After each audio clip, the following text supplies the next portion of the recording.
বন্ধুরা, আশা করি তোমরা সকলেই ভালো আছো। তোমার চ্যানেলে তোমাদের সবাইকে স্বাগতম। তো আজ আমরা আলোচনা করব একটু অন্যরকম বিষয় নিয়ে। আজকের আলোচনা আমাদের মূলত কুইজ বিষয়টা নিয়ে। তো কুইজ মানে অ্যাকচুয়ালি আমরা যেটা বুঝি যে কুইজ কন্টেস্ট। তো স্বাভাবিকভাবে কুইজ কন্টেস্ট এই মুহূর্তে করার ইচ্ছা নেই। এখন আমরা যেটা করব, কুইজ কন্টেস্টে শ্যামাপ্রসাদ মুখার্জি নিয়ে বিভিন্ন প্রকার প্রশ্ন আমাদের আসতে পারে। সেই টাইপসের কিছু প্রশ্ন আলোচনা করব, যার মধ্যে আমরা আজকে রেখেছি 100 প্রশ্ন। প্রত্যেকটা প্রশ্ন ইম্পর্টেন্ট, কারণ চারিদিকে বিভিন্ন স্কুল কলেজে চলছে বিভিন্ন কুইজ প্রোগ্রাম অনুষ্ঠান। তার সঙ্গেও এই যে মহান ব্যক্তি যার সম্পর্কে আমাদের প্রত্যেকেরই জানা উচিত, সেই তথ্যগুলো জানা উচিত, সেই তথ্যগুলো আমরা জানব। তার সঙ্গে যারা এই ধরনের কুইজ কন্টেস্টে প্রতিযোগিতায় অংশগ্রহণ করতে চাও, তারাও তথ্যগুলো জেনে নিতে পারবে। শুধু তাই নয়, তার সঙ্গে ভবিষ্যতে বিভিন্ন রকম এক্সাম, যেক্ষেত্রে আমরা দেখতে পারি এই সমস্ত জায়গা থেকে প্রশ্ন আসতে পারে। তো সেই শ্যামাপ্রসাদ মুখার্জি সম্পর্কে most important 100 question with answer তোমাদের সামনে শেয়ার করছি, যেগুলো কিন্তু তোমাদের প্রত্যেকটা ক্ষেত্রেই কাজে লাগবে। তো চলো শুরু করা যাক মূল আলোচনা। তো এই আলোচনার মধ্যে আমরা অনেক কিছুই জানবো, অনেক বিষয়গুলো জানবো, শর্টস টাইপের বিষয়, কিন্তু যেগুলো আমাদের জেনে রাখা প্রয়োজন। তো চলো পরপর শুরু করা যাক। প্রথম, শ্যামাপ্রসাদ মুখার্জি কত সালে জন্মগ্রহণ করেন? সালটা ছিল 1901 এবং তারিখটা ছিল 6 জুলাই। তিনি কোথায় জন্মগ্রহণ করেন? কলকাতায়। তার পিতার নাম কি? তার পিতার নাম স্যার আশুতোষ মুখার্জি। এটা কিন্তু আমরা সবাই জানি খুব ভালো করে। তারপরের প্রশ্ন, তার মায়ের নাম কি? যোগমায়া দেবী। শ্যামাপ্রসাদ মুখার্জির ডাক নাম কি ছিল? তার ডাক নাম ছিল পল্টু। আচ্ছা, তিনি কোন শিক্ষা প্রতিষ্ঠান থেকে ম্যাট্রিকুলেশন পাশ করেন? উত্তর হচ্ছে মিত্র ইনস্টিটিউশন থেকে। আচ্ছা, তিনি কোন কলেজ থেকে স্নাতক বা বিএ ডিগ্রি লাভ করেন? উত্তর হচ্ছে প্রেসিডেন্সি কলেজ থেকে। তিনি কত সালে ইংরেজিতে অনার্স সহ বিএ ডিগ্রি লাভ করেন? উত্তর হচ্ছে 1921 সালে। এটা কিন্তু মোস্ট ইম্পর্ট্যান্ট একটা কলেজ। কোন কলেজ থেকে পড়েছিল? প্রেসিডেন্সি কলেজ থেকে। স্কুল হচ্ছে ছিল তোমার মিত্র ইনস্টিটিউশন। আর ইংরেজিতে অনার্স নিয়ে তিনি বিএ পাশ করেছিলেন কত সালে? না, 1921 সালে। ঠিক আছে। তিনি কোন বিষয়ে এমএ পাশ করেন? এবং তিনি যখন এমএ পাশ করেন তখন কিন্তু সে অর্থনীতিতে এমএ পাশ করে। দেখো, সে ইংরেজিতে কিন্তু বিএ পড়েছিল, অর্থনীতিতে কিন্তু সে এমএ পাশ করেছিল। শ্যামাপ্রসাদ কলকাতা বিশ্ববিদ্যালয় থেকে কত সালে বিএল অর্থাৎ আইন বিষয়ক ডিগ্রি লাভ করেন? এবং তিনি 1924 সালে ক্যালকাটা বিশ্ববিদ্যালয় থেকে বিএল বা আইন ডিগ্রি কিন্তু লাভ করেন। আচ্ছা, এবং তিনি ব্যারিস্টারি পড়ার জন্য কোথায় যান? তিনি ব্যারিস্টারি পড়ার জন্য লন্ডনে তিনি ব্যারিস্টারি পড়েন। ঠিক আছে, এটা কিন্তু মাথায় রাখতে হবে। কত সালে তিনি ইংল্যান্ডের বার অ্যাট ল হিসেবে নিযুক্ত হন? সেটা হচ্ছে 1927 সালে। পরবর্তী প্রশ্ন, কলকাতা বিশ্ববিদ্যালয়ের সিনেট সদস্য হিসেবে তিনি কত সালে নির্বাচিত হন? 1923 সালে। কত বছর বয়সে তিনি কলকাতা বিশ্ববিদ্যালয়ের ভাইস চ্যান্সেলর বা উপাচার্য নিযুক্ত হন? উত্তর 33 বছর বয়সে। তিনি কত সালে কলকাতা বিশ্ববিদ্যালয়ের সর্বকনিষ্ঠ উপাচার্য হন? সেটা হচ্ছে 1934 সালে তিনি কলকাতা বিশ্ববিদ্যালয়ের সর্বকনিষ্ঠ উপাচার্য হন। তার উপাচার্য থাকাকালীন কোন বিখ্যাত ব্যক্তি বাংলায় সমাবর্তন ভাষণ দিয়েছিলেন? উত্তর হচ্ছে রবীন্দ্রনাথ ঠাকুর। কত সালে কলকাতা বিশ্ববিদ্যালয়ে প্রথম মাতৃভাষায় সমাবর্তন ভাষণ দেওয়া হয়? উত্তর হচ্ছে 1938 সালে। 1938 সালে রবীন্দ্রনাথ ঠাকুর কিন্তু দিয়েছিলেন। আচ্ছা, তার উপাচার্য হওয়ার আগে বিশ্ববিদ্যালয়ের সমাবর্তন ভাষণ কোন ভাষায় হতো? উত্তর হচ্ছে ইংরেজি ভাষায়। শ্যামাপ্রসাদ কোন বিশ্ববিদ্যালয় থেকে ডক্টরেট বা ডিলিট উপাধি লাভ করেন? উত্তর কলকাতা বিশ্ববিদ্যালয় থেকে। তিনি কত সালে রয়্যাল এশিয়াটিক সোসাইটি অব বেঙ্গলের সভাপতি নির্বাচিত হন? উত্তর হচ্ছে 1939 সালে। শ্যামাপ্রসাদ মুখার্জিকে ব্রিটিশ আমলে কি বলা হতো? উত্তর হচ্ছে বেঙ্গল টাইগার। বেঙ্গল টাইগার। পরবর্তী প্রশ্ন, ব্রিটিশ আমলে বলা হতো বেঙ্গল টাইগার শ্যামাপ্রসাদ মুখার্জিকে। তিনি কোন বছর কলকাতা হাইকোর্টে ওকালতি শুরু করেন? উত্তর 1924 সালে। বঙ্গীয় আইনসভার সদস্য হিসেবে তিনি কোন বছর নির্বাচিত হন? 1929 সালে। শিক্ষাক্ষেত্রে অবদানের জন্য তাকে কোন উপাধি দেওয়া হয়? উত্তর হচ্ছে শিক্ষাব্রতী উপাধি। এটা কিন্তু মোস্ট ইম্পর্ট্যান্ট। পরবর্তী প্রশ্ন, তিনি কত সালে হিন্দু মহাসভায় যোগদান করেন? উত্তর হচ্ছে 1939 সালের। 1939 সালে, এটা একটু মনে রাখবো, 1939 সালে। পরবর্তী পাঠ, শ্যামাপ্রসাদ কোন রাজনৈতিক দলের সঙ্গে যুক্ত ছিলেন? ভারতীয় জনসংঘ ও হিন্দু মহাসভা। তিনি কত সালে নিখিল ভারত হিন্দু মহাসভার সভাপতি নির্বাচিত হন? উত্তর হচ্ছে 1943 সালে। তিনি কত সাল পর্যন্ত নিখিল ভারত হিন্দু মহাসভার সভাপতি ছিলেন? 1946 সালে। 1941 সালে গঠিত বাংলার প্রগতিশীল কোয়ালিশন সরকারের তিনি কোন দায়িত্ব পালন করেন? উত্তর হচ্ছে অর্থমন্ত্রী।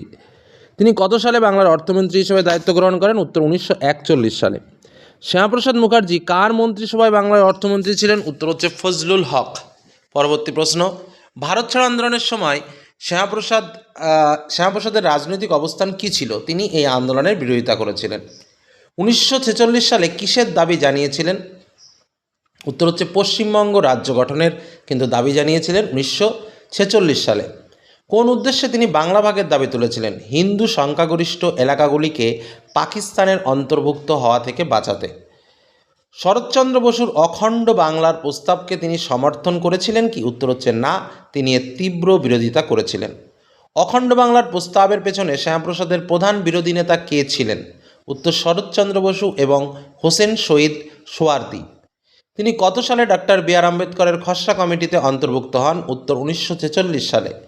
ভারতের সংবিধান সভার সদস্য হিসেবে তিনি কত সালে নির্বাচিত হন? উত্তর 1946 সালে। স্বাধীন ভারতের প্রথম প্রধানমন্ত্রী কে ছিলেন? ডক্টর জওহরলাল নেহরু। জওহরলাল নেহরুর প্রথম মন্ত্রিসভায় শ্যামাপ্রসাদ কী ছিলেন? শিল্প ও সরবরাহ মন্ত্রী। তিনি কত সালে ভারতের প্রথম শিল্প ও সরবরাহ মন্ত্রী হন? উত্তর হচ্ছে 1947 সালে। তিনি কবে নেহরুর মন্ত্রিসভা থেকে পদত্যাগ করেন? উত্তর 1950 সালে। শ্যামাপ্রসাদ নেহরুর মন্ত্রিসভা থেকে কেন পদত্যাগ করেন? লিয়াকত নেহরু চুক্তির প্রতিবাদে। লিয়াকত নেহরু চুক্তি কত সালে স্বাক্ষরিত হয়? 1950 সালে। লিয়াকত নেহরু চুক্তির মূল বিষয় কী ছিল? দুই দেশের সংখ্যালঘু সম্প্রদায়ের সুরক্ষা। শ্যামাপ্রসাদ এই চুক্তিকে কী বলে আখ্যায়িত করেছিলেন? উত্তর হচ্ছে তোষণ নীতি। পদত্যাগের পর তিনি নেহরু সরকারের প্রধান বিরোধী নেতা হিসেবে আত্মপ্রকাশ করেন কি? উত্তর হচ্ছে হ্যাঁ। তিনি কোন পত্রিকায় নিয়মিত লিখতেন? উত্তর হচ্ছে দ্য ন্যাশনালিস্ট। তিনি 1922 সালে কোন বাংলা পত্রিকা সম্পাদনা বা শুরু করেছিলেন? উত্তর বঙ্গবাণী। শ্যামাপ্রসাদ মুখার্জি মহাবোধি সোসাইটির সভাপতি ছিলেন কি? উত্তর হ্যাঁ। 1942 সাল থেকে ভারতীয় জনসংঘ গঠন ও কাশ্মীর 1942 সাল থেকে, ঠিক আছে, এটুকুই, 1942 সাল থেকে। পরবর্তী প্রশ্ন, তিনি কত সালে ভারতীয় জনসংঘ বা বিজেএস প্রতিষ্ঠা করেন? উত্তর 1951 সালের 21 অক্টোবর। ভারতীয় জনসংঘ কোথায় প্রতিষ্ঠিত হয়েছিল? উত্তর নিউ দিল্লি। ভারতীয় জনসংঘের প্রথম সভাপতি কে ছিলেন? উত্তর শ্যামাপ্রসাদ মুখার্জি। পরবর্তীতে ভারতীয় জনসংঘ কোন রাজনৈতিক দল হিসেবে আত্মপ্রকাশ করে? উত্তর ভারতীয় জনতা পার্টি, যেটা বিজেপি। ভারতীয় জনতা পার্টি কত সালে গঠিত হয়? উত্তর 1980। ভারতীয় জনসংঘের নির্বাচনী প্রতীক কী ছিল? উত্তর হচ্ছে প্রদীপ। পরবর্তীতে বিজেপির যেটা হয় পদ্মফুল। কত সালে ভারতীয় জনসংঘ প্রথম সাধারণ নির্বাচনে অংশগ্রহণ করে? উত্তর 1952 সালে। 1952 সালে নির্বাচনে ভারতীয় জনসংঘ লোকসভায় কটি আসন পেয়েছিল? উত্তর 3টি। 1952 সালের নির্বাচনে শ্যামাপ্রসাদ মুখার্জি কোন কেন্দ্র থেকে জয়ী হয়ে লোকসভায় যান? উত্তর কলকাতা দক্ষিণ। ভারতীয় জনসংঘের আদর্শ কী ছিল? অখণ্ড ভারত ও জাতীয়তাবাদ। জম্মু ও কাশ্মীরের বিশেষ মর্যাদার কোন ধারার তিনি ঘোর বিরোধী ছিলেন? উত্তর 370 ধারা। কাশ্মীর সমস্যা নিয়ে শ্যামাপ্রসাদের বিখ্যাত স্লোগান কী ছিল? এক দেশ মে দো বিধান, এক দেশ মে দো নিশান, এক দেশ মে দো নিশান চলেঙ্গি নেহি, বা এক দেশে দুই প্রধান, দুই নিশান, দুই বিধান চলতে পারে না। তার কাশ্মীর আন্দোলনের মূল উদ্দেশ্য কী ছিল? ভারতের সাথে জম্মু ও কাশ্মীরের পূর্ণাঙ্গ অন্তর্ভুক্তি। কাশ্মীর নীতি নিয়ে তার স্লোগানে নিশান শব্দটি কিসের প্রতীক? উত্তর পতাকা। কাশ্মীর নীতি নিয়ে তার স্লোগানে বিধান শব্দটি কিসের প্রতীক? সংবিধান। এক দেশে দুই প্রধান বলতে কাকে বোঝানো হয়েছে? ভারতের রাষ্ট্রপতি এবং কাশ্মীরের সদর ই রিয়াসাতকে। তিনি কত সালে কাশ্মীরের উদ্দেশ্যে রওনা হন? 1953 সালের মে মাসে। তিনি বিনা পারমিটে কাশ্মীরে প্রবেশের সিদ্ধান্ত কেন নিয়েছিলেন? পারমিট প্রথার প্রতিবাদ করতে। কাশ্মীরের প্রবেশের সময় তাকে কোন সংগঠন সমর্থন করেছিল? প্রজা পরিষদ। কাশ্মীরের সীমান্ত অতিক্রম করার পর তাকে কে গ্রেপ্তার করে? জম্মু কাশ্মীর পুলিশ। তিনি কবে গ্রেপ্তার হন? 1953 সালের 11 মে। গ্রেপ্তারের পর তাকে কোথায় বন্দী রাখা হয়? শ্রীনগরের একটি জেল বা গৃহে। কার সময়কালে কাশ্মীর ভ্রমণের সময় তিনি গ্রেপ্তার হন? শেখ আবদুল্লাহ, জম্মু কাশ্মীরের প্রধানমন্ত্রী ছিলেন তৎকালীন সময়ে। বন্দিদশায় শ্যামাপ্রসাদ মুখার্জির কী হয়েছিল? তিনি অসুস্থ হয়ে পড়েন। শ্যামাপ্রসাদ মুখার্জি কত সালে মৃত্যুবরণ করেন? 1953 সালের 23 জুন। তার মৃত্যুর কারণ হিসেবে সরকারিভাবে কী বলা হয়েছিল? হৃদরোগে আক্রান্ত হওয়া। শ্যামাপ্রসাদ মুখার্জি কোথায় শেষ নিঃশ্বাস ত্যাগ করেন? শ্রীনগর, কাশ্মীর। তার মৃত্যু নিয়ে রাজনৈতিক মহলে কি বিতর্ক রয়েছে? তার মৃত্যু স্বাভাবিক ছিল না, রহস্য ছিল। এটা মূল বিষয়, যে স্বাভাবিকভাবে ছিল না, এটা রাজনৈতিক মহল এই বিষয়টা বিতর্ক আছে এই নিয়ে। মৃত্যুর সময় তার বয়স কত ছিল? 52 বছর। তার মৃত্যুর পর ভারতীয় জনসংঘের পরবর্তী সভাপতি কে হন? মৌলচন্দ্র শর্মা স্মৃতি ও মৌলচন্দ্র শর্মা, ঠিক আছে, মৌলচন্দ্র শর্মা। পরবর্তী পাঠ, ভারতের দীর্ঘতম সড়ক সুড়ঙ্গ চেনানি নাসরি ট্যানেলের নতুন নাম কি রাখা হয়েছে? উত্তর doctor Shyamaprasad Mukherjee tunnel. Doctor Shyamaprasad Mukherjee tunnel কোন রাজ্যে অবস্থিত? জম্মু কাশ্মীর। চেনানি নাসরি ট্যানেলের নাম কবে পরিবর্তন করা হয়েছিল? 2019 সালে। ভারতের কোন বিখ্যাত নদীবন্দরের নাম পরিবর্তন করে ডক্টর শ্যামাপ্রসাদ মুখার্জি বন্দর রাখা হয়েছে? উত্তর কলকাতা বন্দর trust. Most important question. Kolkata বন্দরের নাম পরিবর্তন করা হয় কবে? 12ই জানুয়ারি 2020 সালে। কে কলকাতা বন্দরের নাম পরিবর্তন করেন? প্রধানমন্ত্রী নরেন্দ্র মোদী। ভারতের কোন শহরে doctor SP Mukherjee swimming stadium রয়েছে? উত্তর নতুন Delhi. Doctor SP Mukherjee swimming স্টেডিয়ামটি প্রাথমিকভাবে কোন খেলার জন্য তৈরি হয়েছিল? 2010 কমনওয়েলথ গেমস।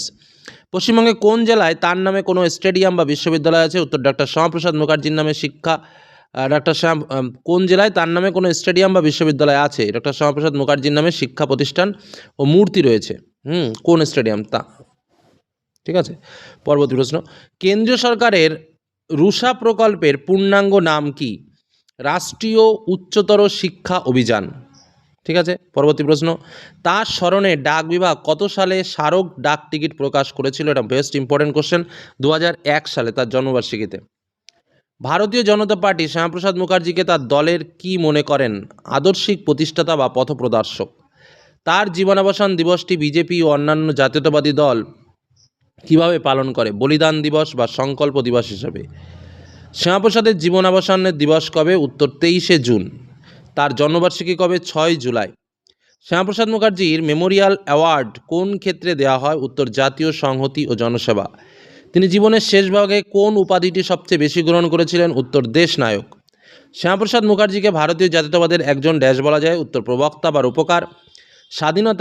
স্বাধীন ভারতের প্রথম সাধারণ নির্বাচনে ভারতীয় জনসংঘ কয়টি রাজ্যে আসন জিতেছিল? উত্তর 3টি। শ্যামাপ্রসাদ মুখার্জির রাজনৈতিক চিন্তাধারার মূল ভিত্তি কী ছিল? অখণ্ড ভারত ও সাংস্কৃতিক জাতীয়তাবাদ।